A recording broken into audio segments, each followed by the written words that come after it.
Hi, this is Debbie, and today I'm sharing this simple white heat embossed background pattern that I created from my Doodling with Debbie series at Simon Says Stamp. I love the clean and simple white embossing on the dusky blue, and it should have been relatively straightforward to complete, but I often find I mess up on backgrounds such as this, and in this video I'm going to include my mistakes and also how I fix them. The stamp set I'll be using today is called Moments of Grace and is a lovely set from Simon Says Stamp with beautifully scripted sentiments and elegant line drawn flora. I'm going to white heat emboss the flowers and leaves on a blue background. You could use a blue card, but my preference for a coloured card is to create my own from my ink pads. I have a wide array of ink pad colours, and I often prefer the softer, more muted shades you can get from blending the inks into white card. I like to use Neenah Solar White in the £80 version and find I get good smooth blends when using this card. I'm still enjoying using the Picket fence blending brushes to get smooth blends too, and the ink pad I'm using today is my favourite Cloudy Sky from Simon Says Stamp. So using light circles with a brush, I blended the ink over the card until I'd fully covered it. Once I was happy with the coverage, I then dry the panel with a heat tool. As the ink dries, it lightens in colour and any imperfections tend to smooth out too. It was also important to dry the card before moving on to the embossing section, as embossing powder will stick to any damp areas and you won't get that clean embossed look, which helps with a simple style such as this. I placed the ink blended panel in the MISTI and held it in place for magnets before rubbing with an anti-static powder bag.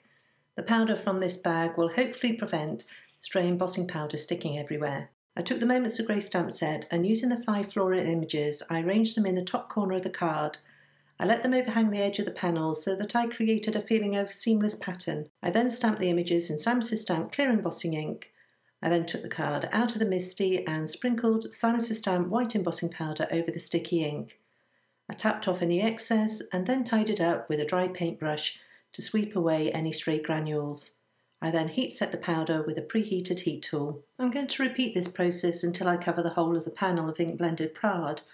But now my images have some of the sticky clear ink left over on them, and so if I start arranging them directly onto the card, I risk getting ink in places I don't want it as I move them around. So to prevent this, I use a piece of acetate and cover my card with the acetate while I arrange the stamps, and then once I have them in place, I can close the drawer of the MISTI to pick them up, and then remove the acetate before stamping. The stamps do love to stick to the acetate though, and I didn't press firmly enough when getting them to adhere to the drawer of the MISTI, and one stamp remained on the acetate, but no worries, I stamped that image later on in the next round. All was going well, and as a whole my embossing was quite clean with minimal stray powder.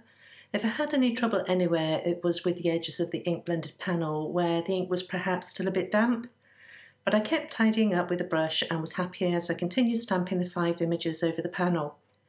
However, by now I'd really started using a lot of that anti-static powder bag everywhere, and I think I'd got a lot over the stamps too, which were getting a bit dry and not sticking to the drawer of the MISTI as well as before.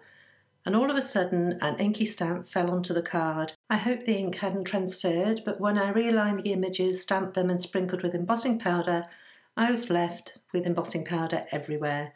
I decided to sweep away the mess with my dry brush, and then add lots more powder and try and align the stamp exactly where it was before, but I failed and ended up with a weird double stamped image instead. So I decided to cut my losses and trim the panel down to omit the end of the panel.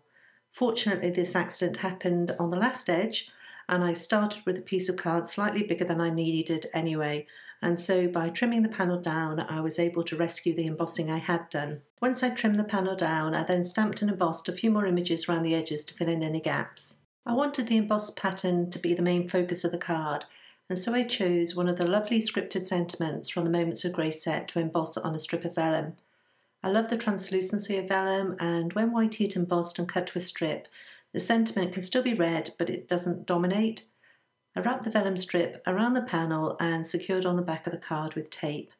I then further secured the vellum by adding foam adhesive to the back of the panel and then adding to a white side folding card base cut and scored from Neenah Solar White card in the £110 weight.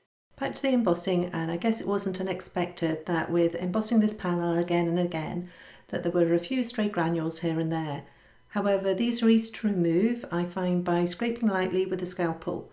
So that removes any excess embossing, and then for the areas where embossing had missed a bit, I find I can fix that with a white gel pen and no one would know. So this panel really was a case of fixing my mistakes, from trimming it down to admit the blooper and then to tidying up with a scalpel and white gel pen. The thing is, nobody would know, as the end result appeared clean and crisp. To finish off the card, I sprinkled around a liberal dose of white and clear sequins in various sizes from the Girls' Best Friends sequin mix from Simon Says Stamp, which I kept in place with Gina Connect glue. And that completes this card with a simple white heat embossed pattern which required a little fixing along the way. I'll leave links in the YouTube description below to the products that I used today, as well as a link to the coordinating blog post over at limedoodledesign.com. I want to thank you for joining me today, and if you've enjoyed this tutorial, I'd be delighted if you subscribe to this channel.